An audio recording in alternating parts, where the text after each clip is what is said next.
Hello everybody, welcome back to How to Build a B-1 Bomber. Had me a nice little break. It was badly needed break, and appreciate you guys being patient with me.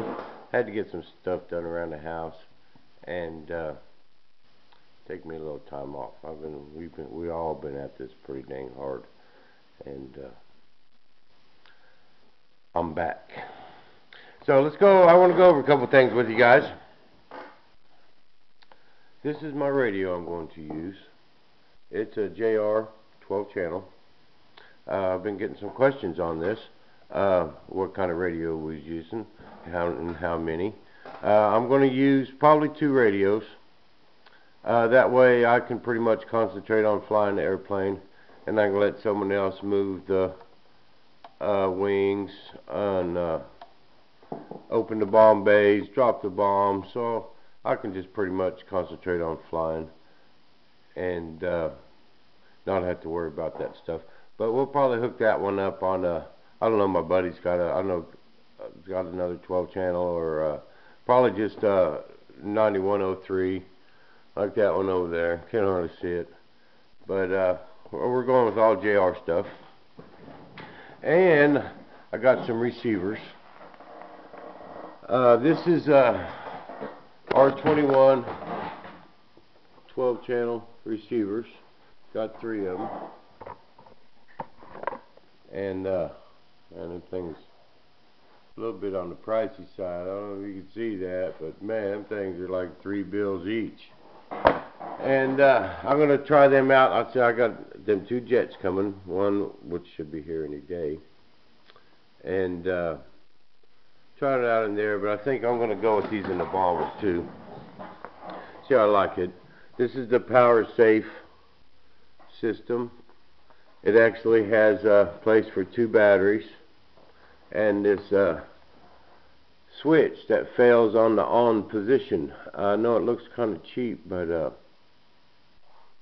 it's weird how that works. Even if this switch is destroyed, or you can even unplug it and the system stays on, it needs the switch to turn off. But if this switch fails in any way,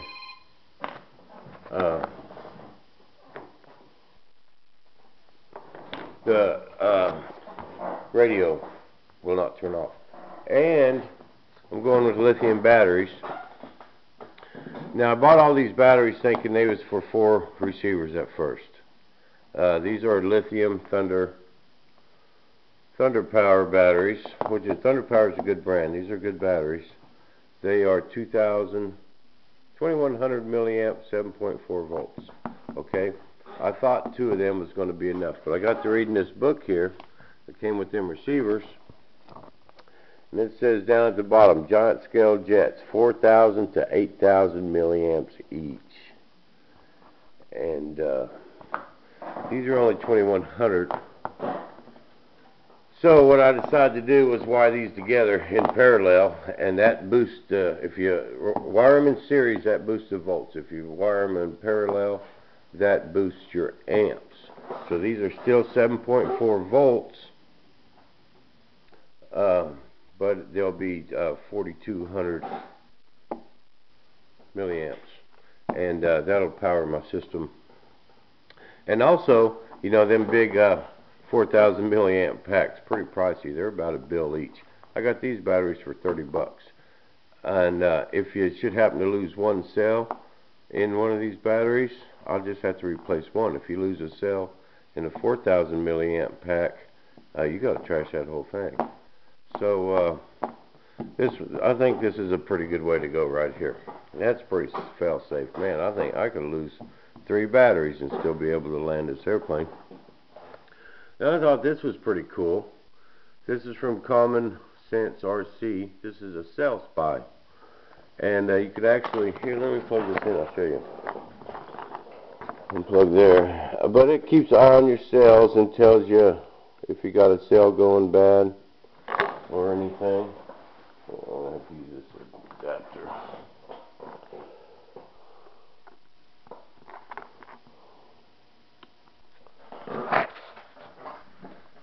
See See, there's cell 1, there's cell 2. Now it'll tell me how much charge I got in there. That's 4.5 volts in 1, 4.8 volts in 2. That's pretty good. But you see, that's in each cell. Then you add them up. So I got 8 volts in there. They're still charged up. But like 4.15 is like fully charged. And so you can keep an eye on them cells. You know, that'll tell you if you got cells going bad, because they should be pretty equal. Dang phone, I'm trying to get a hold of me today. Alright.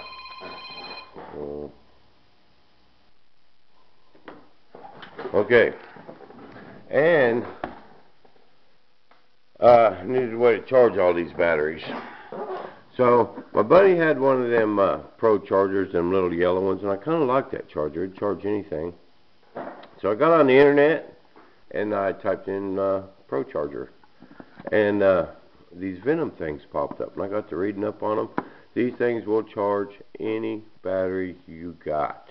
They will charge from your little NiCad that starts your glow engines all the way up to a big 12-volt wet cell.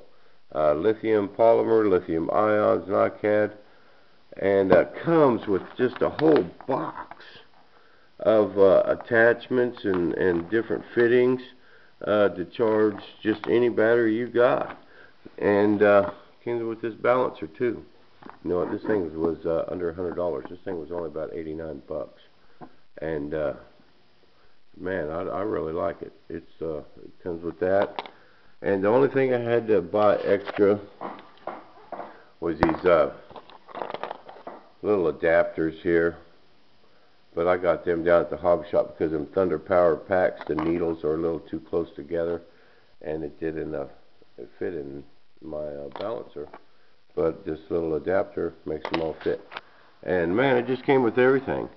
You can charge any battery you got with this thing, and it comes with the big heavy wire. And I really like it. And then the big heavy wire coming out of here. The only thing I did is I cut them alligator clips off, and I put these banana clips on there. And you see them little holes right there? That's so you can stack them. So you can take two and plug them in together, and you could actually stack them up. Because when I'm at home, I don't use my field battery to charge. I got one of them 12-volt converters, and it's just got one banana clip. But so I can stack several into there, and it works out pretty good. But I think I'm going to have so many batteries to charge on that bomber that I think I'm going to order a couple more of these. So while I'm doing that, and then been working on the bomber a little. I'm going to show you what I got going. And some filling on this side, and on the other side. But I went over the whole scene kinda with this. Guess where I got this? Harbor Freight. That was only like $14 for this dot co, and man, it works great. Then I bought this little thing with them little sanding pads, and I just went over this whole scene, you know, and I kind of looked for other loose spots, you know, because I had them bubbles everywhere, and just kind of didn't want to leave no holes after I get it filled. You see, I had a few places where it goes over my panel lines, and I don't want to cover them up. I worked hard for them panel lines. See, there's one there, and that one's just real close to that seam. But I'm going to show you how you save them. Come back over here when you're real close to your panel lines, like that one right there. And before I started bondoing, I just took some more of my tape, same tape I made them with. I went over it. And right here, this was kind of a bubble that was on both sides. And so what I did is I ran my tape all the way to the edge, okay, on both sides. And I went ahead and filled it. Then once I filled it, then I didn't have no panel line right there. So this is what I did. I took a hacksaw blade, and I just cut about a 1-inch piece. I laid me a straight edge on there, and I just kind of cut my groove back in that bondo, so I got my panel line back there. Now there's nose to get my panel line. See, because I parted it right on a panel line, and that was kind of a mistake. Because man, you just can't. I don't want to see no seam with my panel line. So this is what I'm going to do. I'm going to put a couple coats of primer on there. Now I'm going to sand it down. I'm going to sand it down again, and I'm going to get my surface about even with the bottom of this panel line right there. But it's going to kind of be feathered. And then I could come back and put my tape on there, and my tape for my panel line around my nose, and then shoot me some primer on there and get that panel line back. And you see right here, when you put that tape on there before you do your bondoing, and then do your bondoing, then you sand it. You do most of your sanding with that tape on there. And then when you get it pretty good, pull your tape off, and then just hit your corners to get rid of that little flange you're going to have. Then it might take a couple layers of primer. But see, there's another one. This seam went down this way. Now the panel line going that way. So I did the same thing. I laid me some tape in there and sanded it out. And I got her filled pretty good. I'll probably have to go over it one more time with that super fine stuff. But I'm going to go ahead and put a coat of primer on there. Let you guys watch. I'm going to take my tack cloth.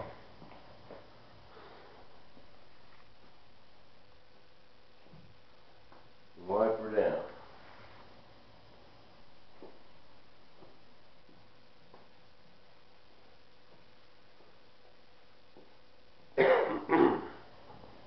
Now, I got another little spray gun. I kind of like this little guy. I have not even used it yet. I'm going to use it live right here on YouTube. But guess where I've got it? Everyone on the count of three. 1, 2, 3. Harbor Freight.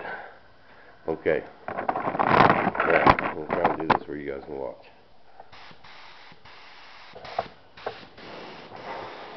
Well, that ain't good. It's going to clog up right from the get-go.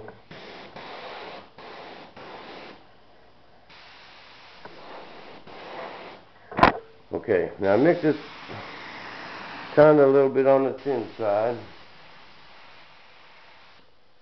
So I don't really want to lay on real heavy coats, especially where I got panel lines real close. See, I don't want to fill that panel line up there with primer. So I'm just kind of going to give it some light coat.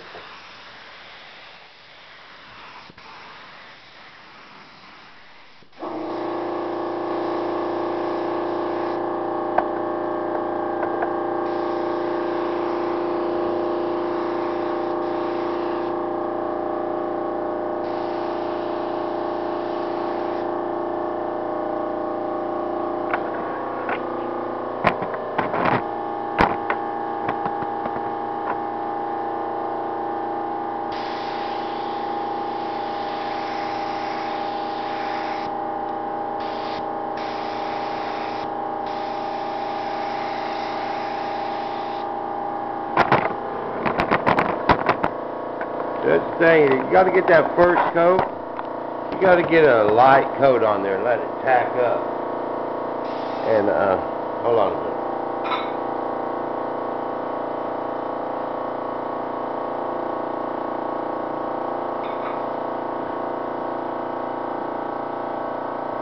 Dang, hose is all tangled up. But you got to get that first coat on there kind of light.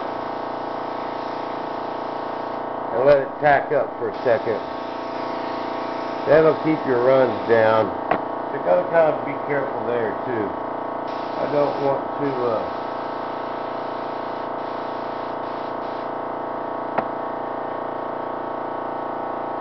fill that panel line up.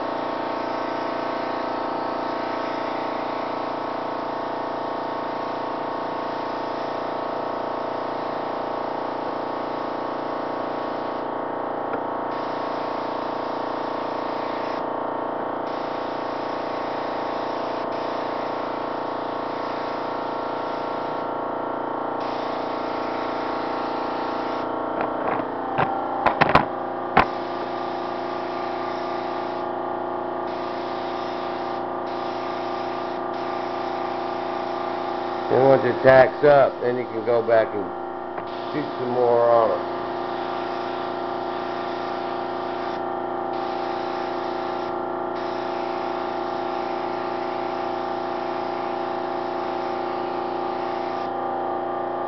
Man, that's looking pretty good. That's looking better than I thought it would. By the time I'm done, you will not be able to find that seam. That's the goal here.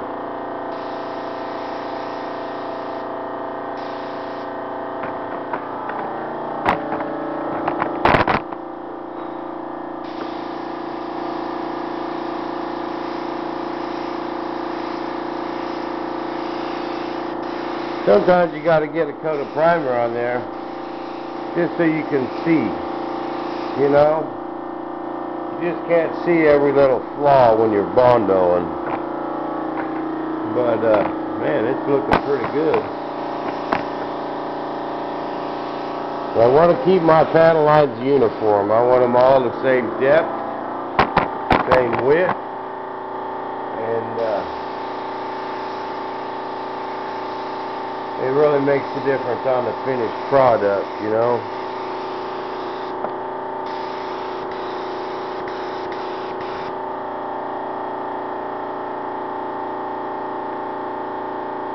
Hold on, let me fill my gun up with some power.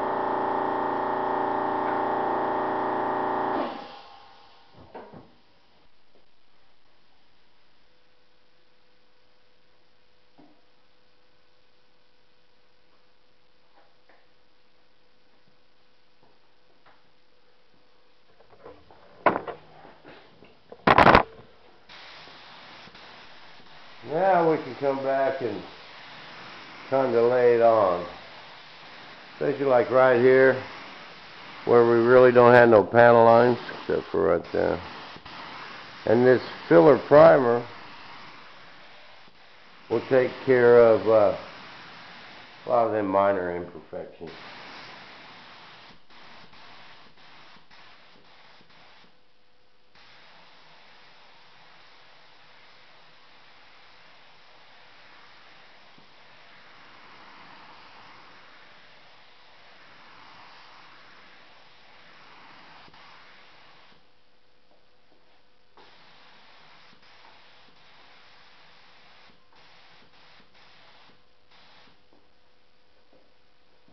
Man, that's looking pretty good.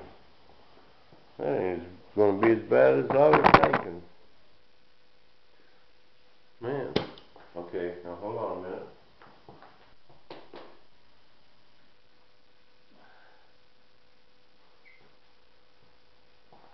Let some fresh air in there. Kind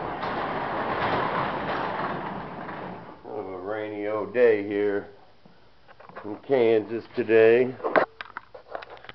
Just a rainy old day out. It's been nice. Weather's only been about in the mid-60s. And I really enjoyed my time off, people. You know, we've been on this thing hard, me and Dad have, for about the past 8 months. And I hardly took no time off. And I've been making you guys some movies, and you guys have been loving them. And me and Dad sure do appreciate it. And all the help I've gotten, thank you to everybody. But we're gonna pay you back. We're gonna get this bomber flying. It's probably gonna be more like spring, you know, realistically, you know. But it'll happen. And we're in way too deep to quit now. And we're gonna truck on, and we're gonna show you guys how to do it. And I hope this helps everybody out there with your modeling. You know, we all like them ARFs. But we don't want to lose our building skills either. So I'm going to truck on, guys. I'm going to get some body work done. And what I'm probably going to do is I'm going to get my filling done on this. And I think I'm going to hang it up on the ceiling just to kind of get it out of the way. And I'm going to break out them wings. I got my stabs over here. These are glass.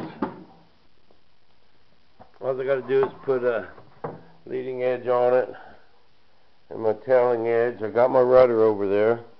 Half of it's glassed. So I think I'm going to break them out next and get my other wing finished up. This butcher's supposed to come down in a couple weeks. You know, we got a couple more pieces of foam we're going to have to mold. My main spar block that goes inside the wing, and my flaps, we got to cut them separate. But we're going to cut them out of tooling foam, people, so we won't have to glass them. All we'll have to do is just sand them up and put a coat of primer on them, man. They'll be awesome. And what else? Just a couple little things, people. We're getting close. We are getting close. That's what that hard work will do. You just got to stay with it.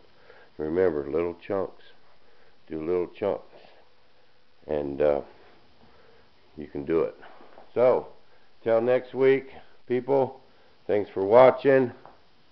And we'll see you back at the shop.